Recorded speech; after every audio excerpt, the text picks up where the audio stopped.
Welcome to LSB Feaster's Radio Aircheck and Classic TV channel. The Spirit of New England. WBZ and WBZ FM Group W Westinghouse Broadcasting in Boston.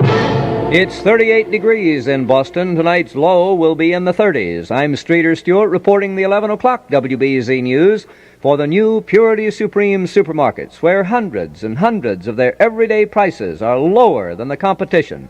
So your total weekly food bill will be less. Shop Purity Supreme, the anti-inflationary supermarket. Enemy gunners lobbed rockets into military and civilian areas of Da Nang tonight, and the exploding missiles killed at least 10 civilians and wounded 20 others. 4 soldiers were wounded. Parts of 4 American divisions have pulled back from their earlier positions to prepare for a second day of assaults in what is being called perhaps the largest operation of the war. It's taking place near the old Michelin rubber plantation about 30 miles north of Saigon. There was heavy resistance today to the action, known as Operation Wedge. The blue waters of the Suez Canal were a quiet contrast to the artillery shells whining from one side to the other as Egyptians and Israelis exchanged gunfire across the waterway. Israel's new premier, Golda Meir, repeated what other Israeli leaders have been saying, that only those who waged the war in the Middle East should make the peace. There are renewed reports of fresh buildups along the Ussuri River between Russia and Red China, and Group W correspondent Ed DeFontaine takes a closer look at the situation.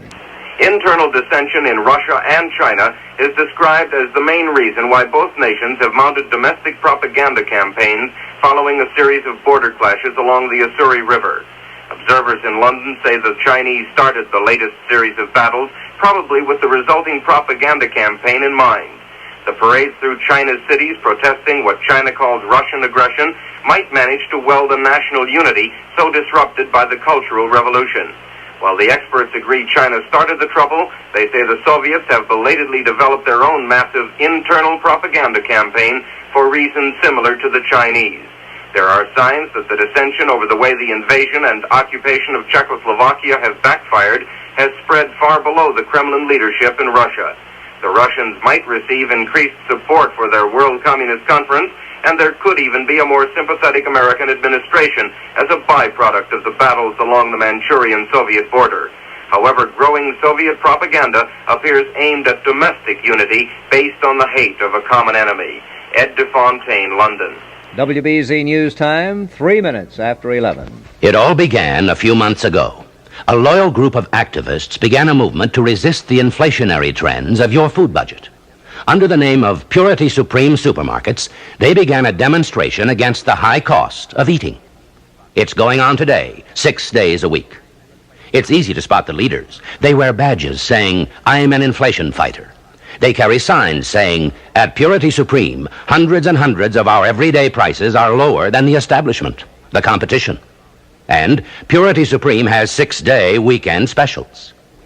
Has this anti-inflation movement been successful? We think so. Thousands of people have left the establishment and have taken advantage of the demonstrations. As a result, they're saving several dollars a week in, week out, on their food bills. Isn't it time for you to speak out, to strike a blow against inflation? Shop Purity Supreme, the anti-inflationary supermarket. Senator Gaylord Nelson scolded the American Medical Association today for what he called its pitiful effort to tell doctors of the dangers of an antibiotic after accepting thousands of dollars to advertise it. Previous witnesses told the Small Business Monopoly Subcommittee that chloramphenicol, which is also known by the trade name chloromycetin, kills about 1 out of every 20,000 users by causing a blood disease called aplastic anemia. Senator Nelson said the facts in this case scream very loudly, and he said the acceptance by the AMA of the ads constituted, quote, an outright fraud. A day-long hearing by the Social Welfare Committee of the Massachusetts Board heard testimony that the problem of drug use in the Commonwealth had reached the epidemic stage and requires wholesale changes in the treatment of addicts. The hearing will continue Thursday. The medical director of the Massachusetts Red Cross has asked the legislature to lower the minimum age of blood donors to 18 to help increase the blood supply to hospitals. Dr. Alan Kleiman said the blood shortages are chronic and that the need is rising.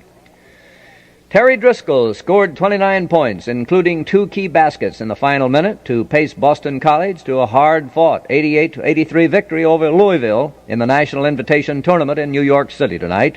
The Eagles from Chestnut Hill take on Army Thursday night in a semifinal game of the tournament played in New York's Madison Square Garden.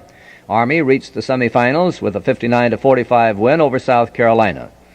And at Hutchinson, Kansas, Jeff Halliburton's jumper in the final seconds gave number 1 ranked San Jacinto State of Pasadena, Texas, a 72-70 chiller over Johnson Wales of Providence, Rhode Island tonight in a first-round game of the National Junior College Basketball Tournament there. The weather word for Boston and vicinity tonight: fair, lowest temperatures in the middle and upper 30s, gentle variable winds. Tomorrow partly cloudy, highest temperatures in the low 50s inland, the middle 40s along the coast. Present temperature, 38 degrees. The top story of the hour: the Communists blast a volley of rockets into Da Nang, killing 10 and wounding at least 20, while American sources re-coup for a second attack tomorrow in Operation Wedge. And that's the 11 o'clock WBZ report with portions recorded, brought to you by the new Purity Supreme supermarkets, where hundreds and hundreds of their everyday prices are lower than the competition.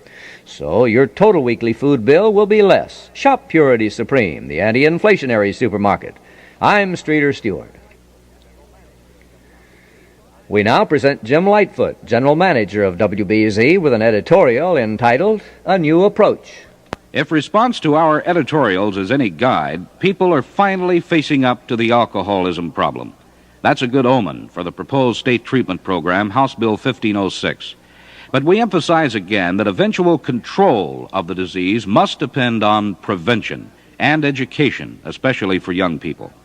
Over the past 80 years, every state in the country has passed a law making education on alcoholism compulsory in the schools. For the most part, though, the actual teaching has been negative and ineffective. The emphasis has been on the evils of drinking. The pitch has been for total abstinence. We recognize there are responsible people who hold this temperance viewpoint, but as a general approach, it just doesn't jibe with what young people see around them. Roughly 2/3 of America's adults, their parents included, drink. The majority do so without any ill effects. We recall a good analogy on this in a study by the National Institute of Mental Health. It's as if driver education classes in schools were only concerned with the gorier aspects of speeding and reckless driving. This might frighten a few students, but it wouldn't produce many young people capable of handling an auto safely. With the emphasis placed solely on alcoholism, alcohol education may similarly frighten a few students, but it doesn't produce many who know about drinking or how to handle alcohol safely. The emphasis for the future must be on education for safe drinking.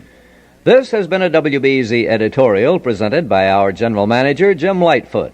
WBZ welcomes comments on its editorials and recognizes its obligation to present opposing points of view from responsible spokesmen.